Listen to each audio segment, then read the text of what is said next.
Bonjour à tous, Olivier Trécat du Chasseur de Migrateurs. Écoutez, on se retrouve. Nous sommes le mardi 14 novembre. On se retrouve avec un week-end qui a été assez intéressant. On ne va pas se jeter des fleurs, mais quand même un petit peu. On avait bien prévu qu'il y allait exactement ce qui s'est passé ce samedi. C'est-à-dire que, en fait, il y a des oiseaux qui sont partis suite au coup de sud-est qui a eu lieu dans l'après-midi, enfin même déjà à partir de samedi matin, il y avait un petit peu de sud-est sur le Benelux et les oiseaux sont partis tout de suite. Et malheureusement ou heureusement, ou je sais pas, et ils sont passés au-dessus de la partie Hauts-de-France.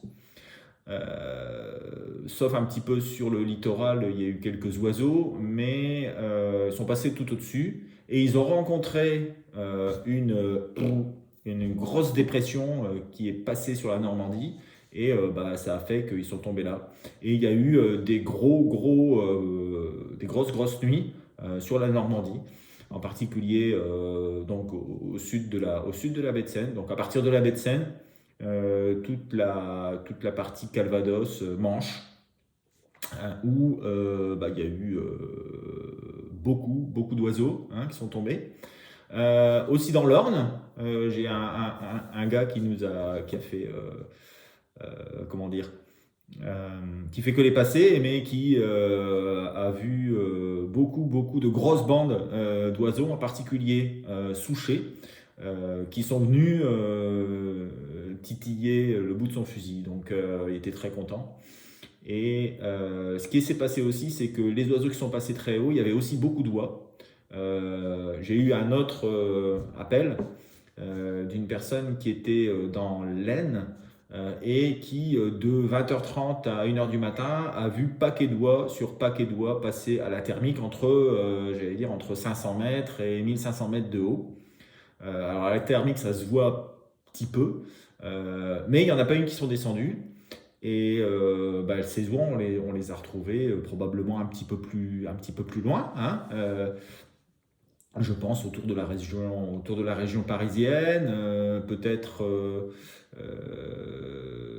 sur la Loire, autour d'Angers, etc. Voilà, donc je sais pas vraiment, mais en tout cas, il y a eu beaucoup d'oies qui sont passées aussi au-dessus des Hauts-de-France, mais qui sont passées très haut. Et d'ailleurs, on voit très bien, il y a des pics qu'on peut observer. Et voilà, les oiseaux sont passés très haut et ils sont tombés là où ils ne pouvaient plus avancer, c'est-à-dire sur la Normandie. Et alors, il y en a certains, je pense, qui sont montés très haut et qui sont arrivés au petit matin sur les Charentes, où il y a eu un beau déballage d'oiseaux aussi, sur l'île de Ré, sur les Charentes, etc. Au jour, avec des oiseaux qui arrivaient de la mer et qui sont rentrés. En gros, ils en avaient plein les bottes et ils sont rentrés. Ils ont fait le trajet du Benelux, de la Hollande en particulier, jusqu'aux Charentes en une seule traite. Et ils sont arrivés, ils en avaient plein les bottes et ils se sont reposés. Voilà, donc finalement, il n'y a rien que du très classique. Des oiseaux qui passent au-dessus des Hauts-de-France parce que la pression de chasse est aussi très importante, mais aussi la météo n'a pas été vraiment propice pour les Hauts-de-France. Et puis des oiseaux qui fatigués arrivent à tomber alors la Normandie parce qu'il y avait des problèmes de météo et fatigués qui arrivent à tomber sur les Charentes. Donc ça c'est un point. La nuit de samedi n'a pas été formidable dans le nord, mais elle était très bonne ailleurs. La nuit de dimanche à lundi, il traînait des paquets un petit peu partout, du pilé, du souchet essentiellement, un petit peu de siffleur à la côte, et puis voilà quoi. Donc quelque part, les prévisions étaient relativement correctes. Alors, j'ai pas vraiment beaucoup de retours du sud-est, mais ça peut être intéressant cette semaine pour eux. Vous verrez dans les prévisions de migration. En attendant, pour cette semaine, la situation est un peu complexe. On va avoir de nouveau des tempêtes et de nouveau de la pluie sur les Hauts-de-France, qui vont s'ajouter aux pluies de la semaine dernière, enfin de la semaine dernière, oui, de la semaine dernière et du week-end. Et j'ai vraiment une pensée aux gens, j'ai vraiment une pensée pour les gens qui sont sur le littoral, avec les huttes inondées, et ça c'est encore rien, mais les maisons inondées, le lieu de travail inondé, etc. Tout ça c'est vraiment très difficile à vivre. Et donc, écoutez, on est de tout cœur, l'équipe est de tout cœur avec vous euh, pour surmonter ce mauvais moment. C'est pareil pour les Flandres-Maritimes, hein, où il y a de l'eau, de l'eau, de l'eau, que d'eau, que d'eau, que d'eau. Mais ça va pas partir comme ça. Il va falloir du temps. Et c'est pas avec ce qui va arriver dans les jours prochains que ça va baisser. Voilà. Donc écoutez, je vous laisse avec Thierry qui va vous faire part aussi de ses prévisions et puis des petits résultats, hein, qui sont quand même meilleurs que les fois précédentes, hein, faut l'avouer. Et quant à moi, je vous retrouve juste après avec mes prévisions. Alors, ouais, c'est encore loin, mais il y a peut-être une bonne petite situation qui se prépare pour vendredi et samedi. Voire peut-être, attention, la journée de jeudi. Mais je vous laisse regarder. Allez, à bientôt. En tout cas, je vous souhaite une excellente semaine. N'oubliez pas de vous abonner à la chaîne, de liker, de remplir Tracker, parce que comme ça, vous recevrez le récapitulatif national. Et je vous dis à vendredi pour la mise à jour. Ciao, ciao! Bonjour à tous, valeureux chasseurs de migrateurs. Alors on est le 14 novembre. Voici nos nouvelles prévisions pour la semaine. Et on va faire bien sûr le point sur l'événement du week-end qui est dans les annales de la migration encore un exemple des choses qui arrivent et qui nous comblent bien sûr pour ceux qui en ont le bénéfice. Bon, voyons ensemble ce qui s'est un peu passé. Alors, au départ, la probabilité d'avoir cette migration, elle était plutôt assez faible, hein. Le nombre de nuits avec les mêmes conditions qui n'avaient pas déclenché de migration était assez important. Mais il y en avait. Et donc, aussi bien moi qu'Olivier, on se méfiait. Et moi, j'avais prévu que les oiseaux bougeraient dimanche soir plutôt, un petit peu samedi, mais plutôt dimanche soir. Ils se sont massivement dérangés donc, dans la nuit de samedi, mais pas partout. Alors pourquoi la probabilité était faible? Ben, pas de lune du tout, des vents contraires, une pluie de barrage, il y avait tout pour déplaire, hein. C'était quand même pas terrible. Mais il y avait ce potentiel gigantesque d'oiseaux prêts à migrer, hein, qui tapaient des pieds pour partir. Et quand le vent s'est calmé, aussitôt, les oiseaux se sont bougés. Mais le bilan, c'est que ça a été quand même une migration éclair, hein, ça a duré quelques heures. Il y a 4 régions, hein, sur les 7 qui ont été évitées, hein. Il n'y a eu presque pas de migration dans le sud-ouest, dans le sud, dans l'est et dans le nord. Tout s'est concentré sur la basse Normandie, pratiquement, presque exclusivement, et sur, on va dire, le nord-ouest de la France.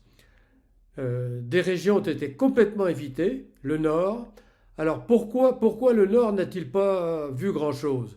Eh bien probablement parce que les oiseaux partaient de tout près. Ils partaient pratiquement du Benelux et donc ils ont carrément sauté toutes les régions du nord. Et puis bon, les deux régions bénies, ça a été bien sûr la basse Normandie, on va dire à partir de la baie de Seine principalement, mais pas tout le monde en baie de Seine, hein, pas tout le monde du tout. Hein. Certains en baie de Seine n'ont presque rien vu, ça a été le bout de l'estuaire, et puis jusqu'au Mont-Saint-Michel. Mais le Mont-Saint-Michel, tout le monde n'en a pas eu non plus. Il y en a eu qui ont malheureusement pas eu grand-chose. Alors, une chose très étonnante, c'est que si on demande aux sauvaginiers s'il y a eu des oies pendant cette migration, presque tout le monde va vous répondre qu'il n'y en a pas eu. Eh bien, presque tout le monde se trompe. Des oies, il en est passé des milliers, des milliers, des milliers, des milliers. Dans la nuit de samedi à dimanche, elles ont été filmées par des collègues dans l'intérieur et on a bande sur bande qui passait avec les jumelles thermiques. C'était assez incroyable à voir. Donc, où sont-elles passées ces oies-là? J'en sais rien. Probablement au Portugal, probablement Espagne-Portugal, mais on n'en est pas sûr, on ne sait pas du tout où encore elles sont arrivées. Voilà donc ce qu'on peut dire sur cette migration de samedi à dimanche. Il y a eu quelques petits restes dimanche soir, ça s'est un petit peu réparti, mais donc en fait la migration elle était probablement terminée. Une grande particularité de cette migration, c'est qu'on a eu des très très grosses différences entre les espèces. Bon, tout le monde a vu qu'il y avait du pilet en pagaille. Le pilet était présent 2,6 fois plus que d'habitude, et donc ça s'est remarqué un petit peu. Le siffleur un petit peu plus discret que le pilet, mais 1,7 fois plus que la moyenne, ce qui est pas mal. Ceci dit, c'est quand même la saison du siffleur, et si on n'en voyait pas en ce moment, il faudrait commencer à être un peu inquiet. Le colvert a été égal. Le colvert fait une saison magnifique depuis, on va dire depuis septembre, et ça continue, il est là. Le chipot a été égal à sa moyenne, donc le chipot était là aussi. La grande absente de la migration, grande absente, c'est relatif, hein, parce que ça reste le canard numéro 1, mais il y en avait quand même 30% de moins que d'habitude, alors qu'on était en plein pic migratoire. C'est une tendance saison confirmée, et donc ça mérite quand même explication. Je ne suis pas capable du tout de vous dire pourquoi. Alors, les oies dans les tableaux ont été presque totalement absentes, mais c'est une absence en apparence, parce que là-haut, à 1 km d'altitude, à 500 mètres, à 1800 mètres, il en passait, mais il en passait énormément. Donc, on ne peut pas les compter, ces oies-là, mais on sait qu'elles sont passées et qu'il y en avait beaucoup, beaucoup, beaucoup. Alors, le nombre de pauses, il a été en augmentation forcément dans la nuit de samedi à dimanche. 2,8, c'est un beau chiffre, mais sans être exceptionnel quand même. La raison, c'est que il y a eu un très grand nombre de pauses dans certains coins, mais il y en a d'autres qui n'ont pas eu encore grand-chose. Donc ça n'a pas augmenté la moyenne de manière spectaculaire au niveau national. Aussitôt que ça a été terminé, la moyenne a rebaissé. Donc on est pas mal quand même, hein, mais on est en baisse tout de suite. Pour le nombre de capots, là aussi on est passé en dessous de la moyenne, mais pas de manière gigantesque, hein. Encore une fois, c'est dû au fait que la migration, qui a été exceptionnelle, ne s'est pas faite partout. Juste pour vous redire que la migration a été exceptionnelle, c'est qu'on a eu pas mal de PMA en Basse-Normandie, on a eu pas mal de PMA un petit peu, je dirais plutôt à la côte quand même, mais aussi quelques très beaux résultats dans l'intérieur. Ça ne s'est pas partagé dans les autres régions et c'est pour ça qu'on a une amélioration nette, mais pas partout. Alors pour la semaine, c'est une prévision extrêmement difficile, comme on a eu d'ailleurs un peu la semaine dernière. Pourquoi? Parce qu'on a toujours des hautes pressions relatives qui ne sont pas géantes, mais elles sont quand même là, sur la Scandinavie et jusqu'à l'Islande. Ces hautes pressions dirigent un courant d'est-nord-est sur les zones assez nord, et on a toujours ce couloir de perturbation de l'Atlantique jusqu'à la Pologne et même plus loin. Et donc on est, nous, dans un courant d'ouest, ouest-nord-ouest, et le courant de nord-est, il est au nord du Danemark et il est sur l'Écosse. Alors, est-ce que ça peut amener des oiseaux chez nous? Ben, je pense euh, un petit peu quand même. Et donc, j'ai mis une note à 1,7 pour la nuit de mardi à mercredi. Je pense que le sud-ouest sera un peu plus avantagé avec 2,1, ce qui sera les meilleures notes pour la France, hein. Mercredi, hélas, c'est la reprise de la pluie, hein. Donc on a une grosse barrière nuageuse qui va de l'Écosse à l'Autriche, avec le maximum pour le Pas-de-Calais. Donc dans ces conditions, la note elle n'est pas bien élevée, malgré, encore une fois, ces hautes pressions sur la Scandinavie et qui vont jusqu'à l'Islande. Euh, Grosso modo, on pense qu'une grosse partie des oiseaux ne sera pas tentée d'aller traverser cette barrière de pluie. C'est un pari, mais bon, c'est normalement ce qui va se passer. Pour jeudi, en plus de la pluie, on va se prendre une tempête. On a une tempête assez costaud sur le Pas-de-Calais. Alors là, comme barrière, il n'y a pas mieux. Donc j'ai mis une note à 1, qui sera bien sûr supérieure dans le sud, qui sera un peu en dehors de la tempête. Mais bon, il y a beaucoup d'oiseaux qui seront barrés au niveau de la route par ce vent très violent qui va souffler sur le Pas-de-Calais.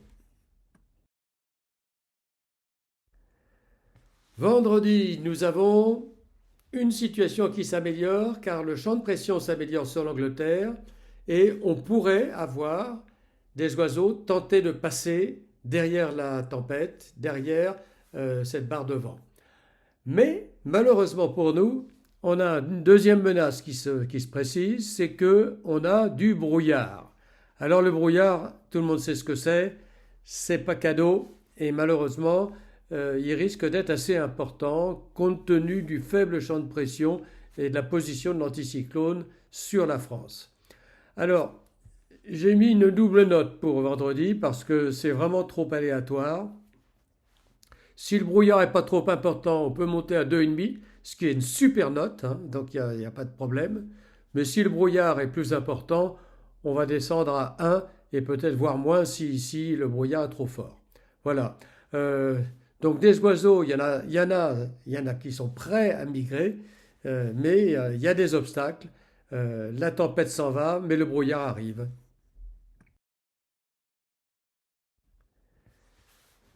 Pour samedi, c'est peut-être la moins mauvaise nuit de la semaine. Au départ, j'avais même mis une note un peu supérieure à celle-là. Là, je mets 1,8 de moyenne. Pourquoi? Parce qu'on a des hautes pressions qui vont de la Scandinavie jusqu'au sud de la France et on pourra avoir un courant de migration continental, peut-être même interne à la France, hein, du Der vers le sud-ouest, hein, donc ça c'est une opportunité. Mais on a aussi une perturbation qui arrive sur l'Angleterre et sur l'Irlande. Et selon l'arrivée de la perturbation et son intensité, on pourrait être complètement dégommé. Et donc ça, aujourd'hui, 5 jours avant, c'est un peu difficile à dire. Donc aujourd'hui, je mets une note qui peut varier entre 1,8 et 1,2 si vraiment la perturbation devait s'avancer plus vite que prévu. Donc ça sera à vérifier vendredi. On pourra dire pour samedi si vraiment le risque est là ou pas. Donc une semaine intermédiaire avec des opportunités certaines, hein. Moi, je vois quand même une possibilité quand l'anticyclone va regonfler après la tempête. Je vois quand même des petites possibilités au milieu de tout ça. Et puis si la perturbation n'arrive pas trop vite samedi, ben, on aura encore la fin du passage de vendredi. Voilà, alors écoutez, je vous souhaite des bonnes bredouilles. On vit une période formidable. Profitez bien et donc à très très bientôt. Au revoir.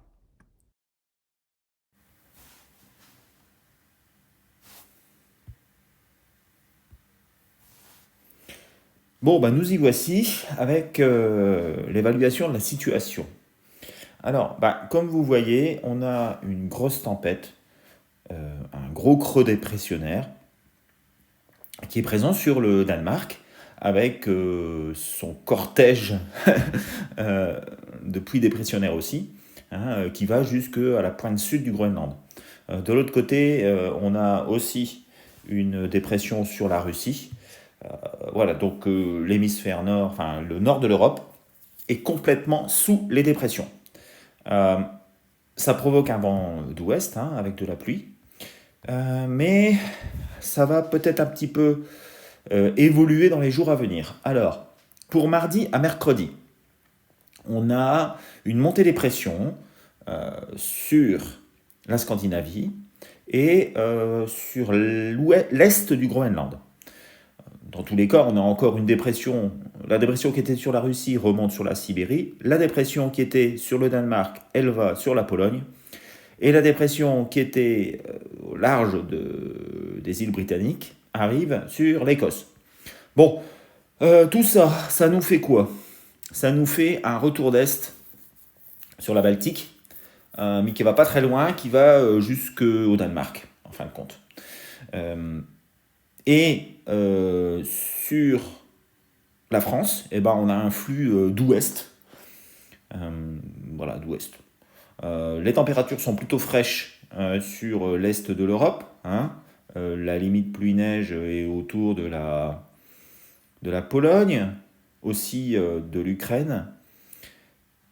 Voilà, donc ce qu'on peut signaler aussi, c'est qu'il y a un petit retour de nord-est sur l'Italie.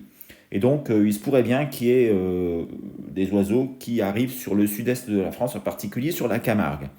Pour le nord, il devrait y avoir toujours des oiseaux qui démarrent de la Baltique pour arriver jusqu'au Danemark, voire le nord de l'Allemagne. Ils vont rester là parce qu'ils vont être bloqués par la pluie qui va être relativement forte. Donc pour moi, il n'y aura pas de mouvement la nuit prochaine, surtout qu'il va y avoir pas mal de pluie.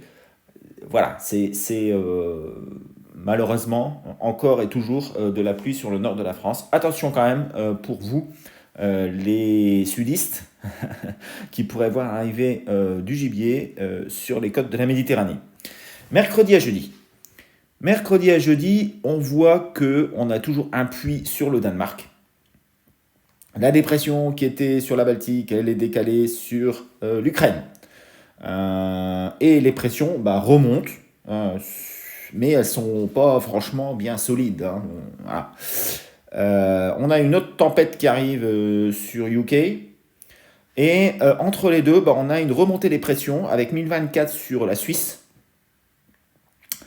Voilà. Alors, par contre, ce qui se passe, c'est que on va avoir un petit peu de temps dégagé et un petit peu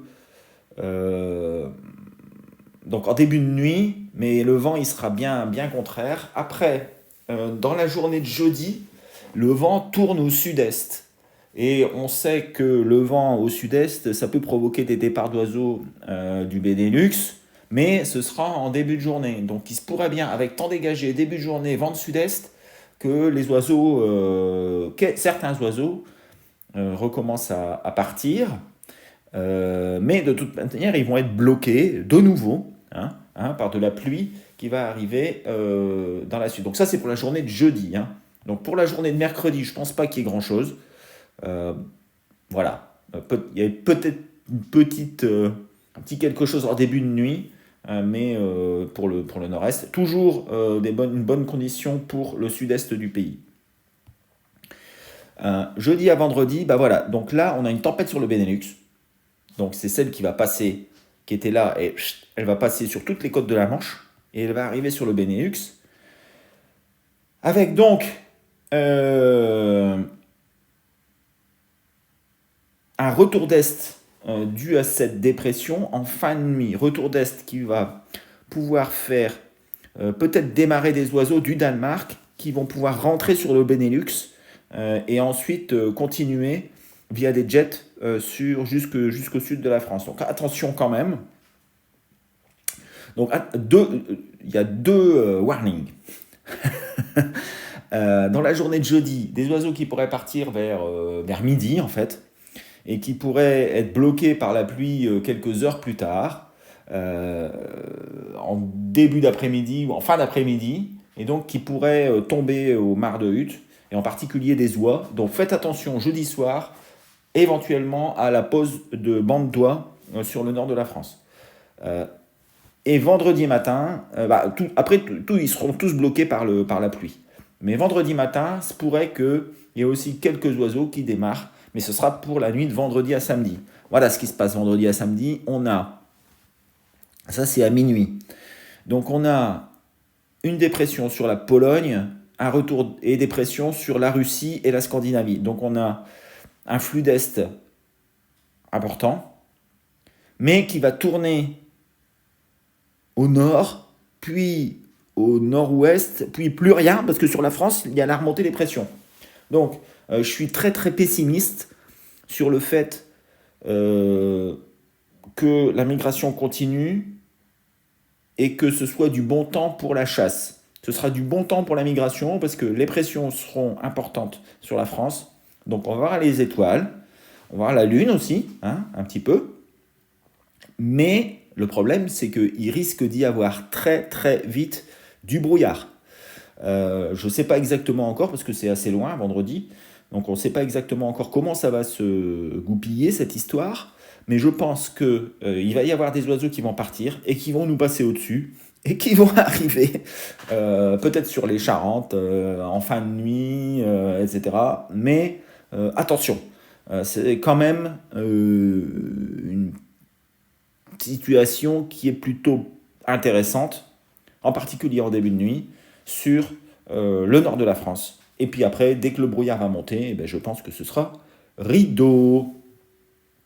Attention quand même sur le sud, en particulier sur le sud-est, avec des oiseaux qui pourraient prendre la ligne Rhin-Rhône et arriver jusque en Camargue. Voilà. Donc j'ai mis un 3+ pour le nord-ouest parce que c'est quand même une situation qui est intéressante et il se pourrait quand même qu'on ait des départs. Samedi à dimanche, je dirais que c'est une excellente situation pour la remontée. Non, je plaisante. On a un anticyclone sur l'Allemagne qui va nous donner des vents de sud sur la France. Et on a une tempête qui arrive sur UK. Donc entre les deux, on a aussi des hautes pressions sur la Scandinavie et sur la Russie. Donc on a de très très bonnes conditions pour l'Est et le Sud-Est de la France, en particulier l'Italie aussi. C'est vraiment... il va y avoir des départs d'oiseaux d'Ukraine, de Biélorussie, de Pologne, etc.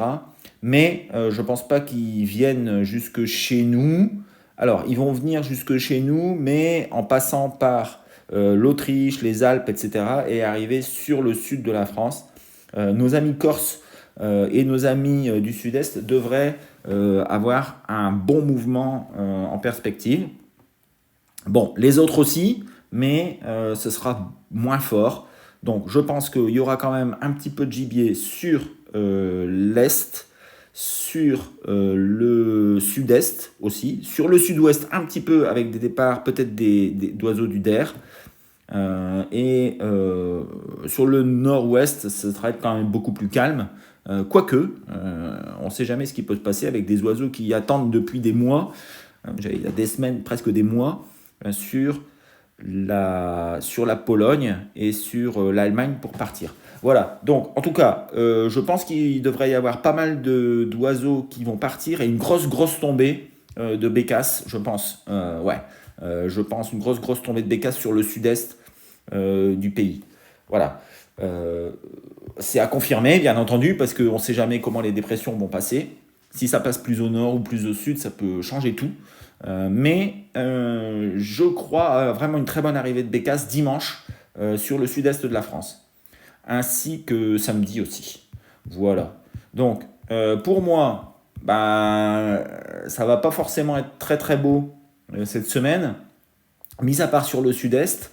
Attention à la journée de jeudi, et en particulier jeudi soir, où il se pourrait qu'il y ait des paquets de canards et d'oies qui volent et qui se posent. Vendredi à samedi, ça peut être intéressant partout, mais je vois plutôt une très belle arrivée samedi à dimanche, surtout sur l'est du pays et le sud-est. Voilà, écoutez, Voilà mes prévisions, ce sera confirmé vendredi. Mais faites attention quand même, hein, c'est toujours la même chose depuis un mois. Dès qu'on a un petit peu de vent de sud-est et dès qu'on a un petit peu de ciel dégagé, on a des oiseaux qui partent. Donc faites très attention, ça c'est très difficile à prévoir. J'essaye de faire de mon mieux. Et bah écoutez, je vous souhaite une excellente semaine, on se retrouve vendredi. À bientôt et n'oubliez pas de liker la chaîne et de remplir vos Numing Tracker. Ciao, ciao.